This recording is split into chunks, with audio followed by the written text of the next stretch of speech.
निशा पूरे 9 साल बाद नानी के घर आई थी, लेकिन यहाँ कुछ नहीं बदला था।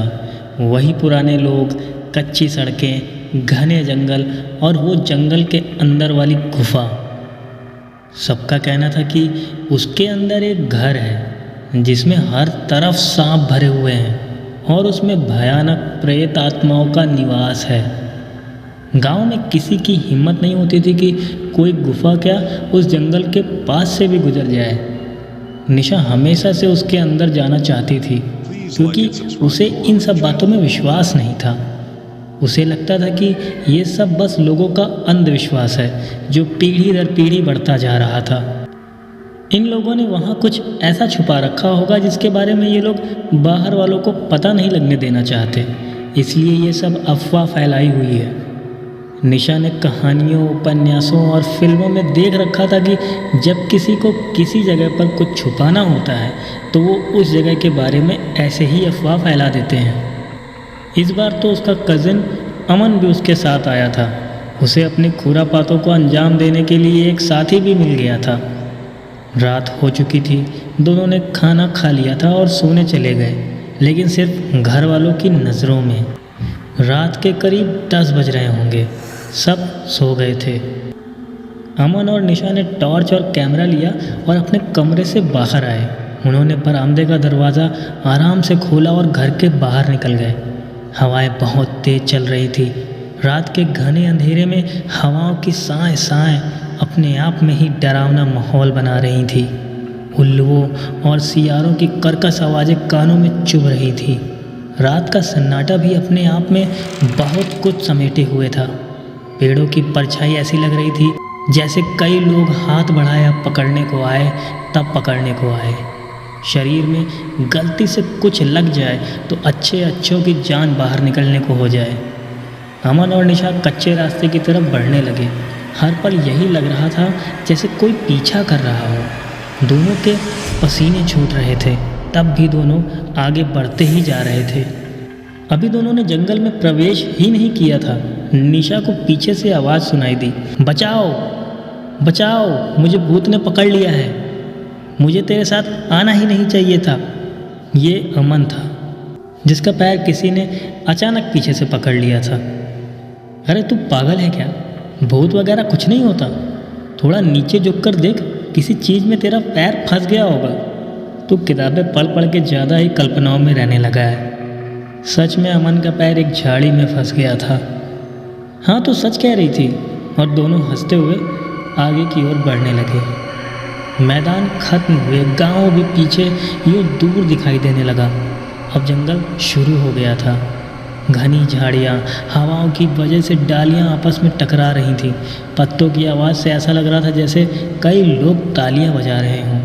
पेड़ों में ऐसे झुरमुट बने हुए थे जिसे देखकर किसी को भी पेड़ों के ऊपर किसी के बैठे होने की शंका हो सकती थी। हर पल उस झुरमुट को देखकर आभास हो रहा था जैसे ऊंची डाल पर बैठा कोई हमें बुला रहा हो। हर पल किसी अनजान साए के साथ होने का एहसास हो रहा था। दोनों बार बार पीछे मुड़कर देखते और फिर से आगे बढ़ने लगते। अब दोनों तेज़ी से जंगल के अंदर बढ़ने लगे।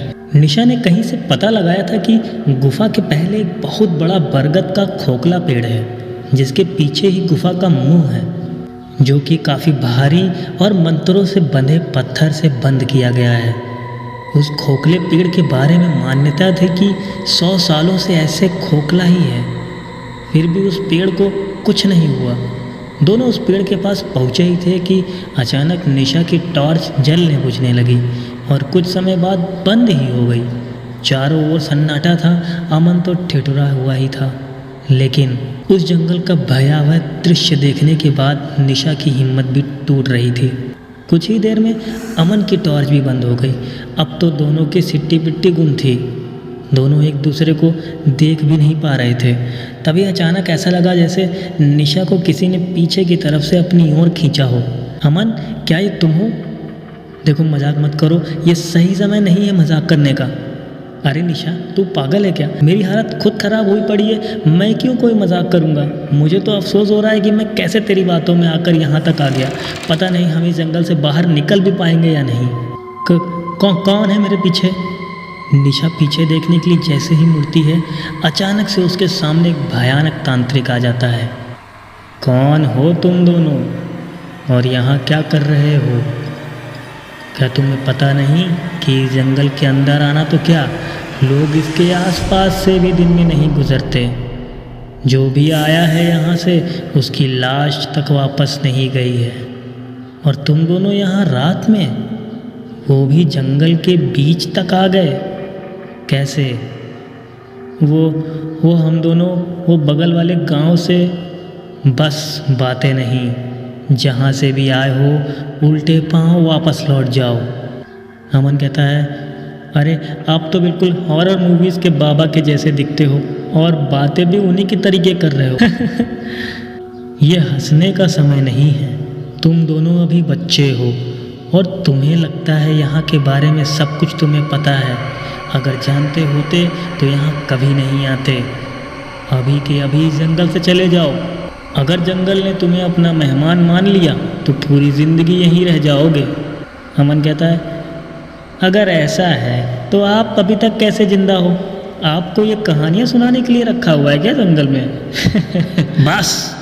बाबा की आंखें लाल पड़ चुकी थी। अब दोनों जाओ यहाँ से, अभी आधी रात नहीं हुई है। अगर रात अपने मध्य में आ गई तो तुम दोनों को यहाँ से कोई बाहर नहीं निकाल सकता। दोनों ने अभी यहाँ से जाने में ही अपनी भलाई समझी और वापस लौटने लगे। लेकिन ये क्या, जिस रास्ते से वो आए थे वो कहीं दिख ही नहीं रहा था। अरे बाबा, वो रास्ता। निशा पीछे मुड़ते हुए, क्या आप हमें रास्ते तक पहुँचा? अरे ये बाबा जी कहाँ गए? निशा, कुछ तो गड़बड़ है। मुझे ऐसा क्यों लग रहा है कि हम बहुत बुरा फंसने वाले हैं। नहीं, ऐसा कुछ नहीं होगा। वो रात है ना, और ऊपर से जंगल, तो इसलिए थोड़ा डर तो लग रहा है। लेकिन ये बाबा की बातों में मैं नहीं आती।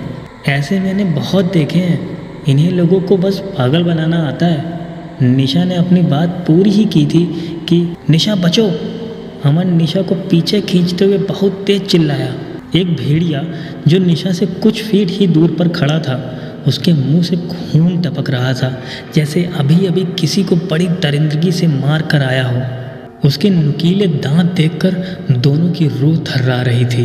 पंजों से वो जमीन खरोच रहा था। जैसे जैसे भेड़िया एक एक कदम आगे बढ़ा रहा था, वैसे वैसे दोनों के डर के मारे पसीने छूट रहे थे। सांसें थम गई थी, आंखों के सामने अंधेरा छा रहा था। हर एक सेकंड उन्हें जैसे मौत के करीब ले जा रहा था। उन्हें नहीं पता था कि मजाक उन पर इतना भारी पड़ेगा कि वो अपनी मौत को इतने करीब से देखेंगे। बहुत हिम्मत करके दोनों पीछे मुड़े और भागे। उन्हें ऐसा लग रहा था जैसे वो उस भेड़िए से तेज भाग सकते हों, लेकिन ऐसा नहीं था। भेड़िए ने एक छलांग लगाकर अमन को दबोच लिया।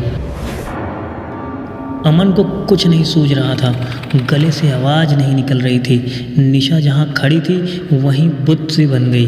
भेड़िए ने अमन के कंधे पर वार किया। अमन दर्द से कराह उठा। तभी अचानक निशा टूटे फूटे शब्दों में हनुमान चालीसा पढ़ने लगी। न जाने उसे हनुमान चालीसा कैसे याद आ गई, और तब, वो भी तब जब सामने भूत नहीं भेड़िया खड़ा हो। पता नहीं क्यों, लेकिन अमन भी बहुत तेज से हनुमान चालीसा दोहराने लगा। उन्हें पता था कि ये तो भूतों के लिए ही होती है, भेड़िए पर क्या काम करेगी। लेकिन फिर भी वो लगातार बोलते जा रहे थे, जैसे सुकून मिल रहा हो, एक आस बंध रही हो कि वो बच जाएंगे। लेकिन ये क्या, सच में अचानक भेड़िया गायब होने लगा। पहले उसका सर और धीरे धीरे सारा शरीर। निशा सन्न होकर खड़ी थी। उसे कुछ समझ में नहीं आ रहा था कि आखिर ये हो क्या रहा है। तभी उसके कानों में अमन के कराहने की आवाज़ पड़ी। वो दौड़कर अमन के पास गई। भाई, तो ठीक है ना? सब मेरी ही गलती है, मैंने ही तुझे यहाँ आने के लिए मजबूर किया था। निशा ने उसे उठाया, लेकिन उसके कंधे से लगातार खून बहे जा रहा था। निशा की जेब में रुमाल पड़ा हुआ था। उसने अमन के कंधे पर रुमाल बांध दिया, लेकिन एक रुमाल गहरे जख्म से बहते खून को कैसे रोक पाता। दोनों की आंखों से आंसू गिर रहे थे। निशा अमन की हालत का जिम्मेदार खुद को समझ रही थी। दोनों को अब जल्द से जल्द घर जाना था, लेकिन न रास्ता मिल रहा था और न रात ख़त्म हो रही थी। लेकिन दोनों की समझ में एक बात नहीं आ रही थी कि भेड़िया ऐसे हनुमान चालीसा से कैसे गायब हो सकता है। निशा ने अमन की तरफ हैरान चेहरे से देखा और बोली, इसका मतलब वो भूत था। हाँ, वो भूत ही था, वरना हनुमान चालीसा से कैसे गायब हो सकता था। अमन कहता है, निशा हमें जल्द से जल्द यहाँ से निकल जाना चाहिए, वरना उस बाबा ने कहा था कि हम यहाँ से कभी बाहर नहीं निकल पाएंगे। सुन, एक काम करते हैं, हनुमान चालीसा पढ़ते हुए निकलते हैं। अमन को निशा की ये योजना अच्छी लगी, लेकिन उसके मुंह से दर्द के मारे शब्द नहीं निकल रहे थे। निशा, अब मैं चल नहीं पाऊँगा, मुझसे दर्द बर्दाश्त नहीं हो रहा। कोशिश करो भाई, मैं तुम्हें यहाँ अकेला भी छोड़ नहीं सकती। हम जल्द ही रास्ता ढूंढ लेंगे और गांव जाकर तेरा इलाज कराएंगे, तो परेशान मत हो। निशा ने एक हाथ से अमन को सहारा दिया और वो दोनों तेज तेज से हनुमान चालीसा पढ़ते हुए फिर से रास्ता ढूंढने की कोशिश करने लगे। दोनों हर बार घूम फिर कर एक ही जगह आ जाते जहाँ से वो चले थे। दोनों को समझ ही नहीं आ रहा था कि क्या करें। यहाँ अमन की हालत भी ख़राब होती जा रही थी, धीरे धीरे उसकी आंखें भी बंद हो रही थी। दोनों अब बहुत थक चुके थे, चलते चलते काफ़ी समय हो गया था। निशा ने अमन को एक पेड़ की टेक में बिठाया और इस आस से कि बाबा उसकी आवाज़ सुनेंगे और आकर रास्ता बताने में उसकी मदद करेंगे। तेज तेज से बाबा को आवाज़ देने लगी, लेकिन इससे कुछ नहीं हुआ।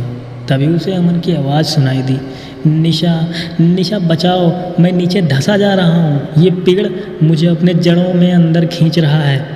निशा और अमन ने इस बात पर ध्यान ही नहीं दिया कि अमन जिस पेड़ की टेक लेकर बैठा रहा वो वही खोखला पेड़ है जिसके बारे में गांव में सब जिक्र करते थे। निशा जब तक आगे जाकर कुछ करती, अमन पता नहीं कहाँ गुम हो चुका था। उसकी बस आवाज़ चारों तरफ जंगल में गूंज रही थी।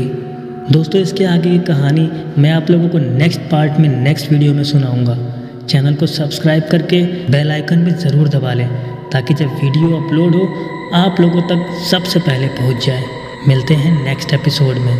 धन्यवाद।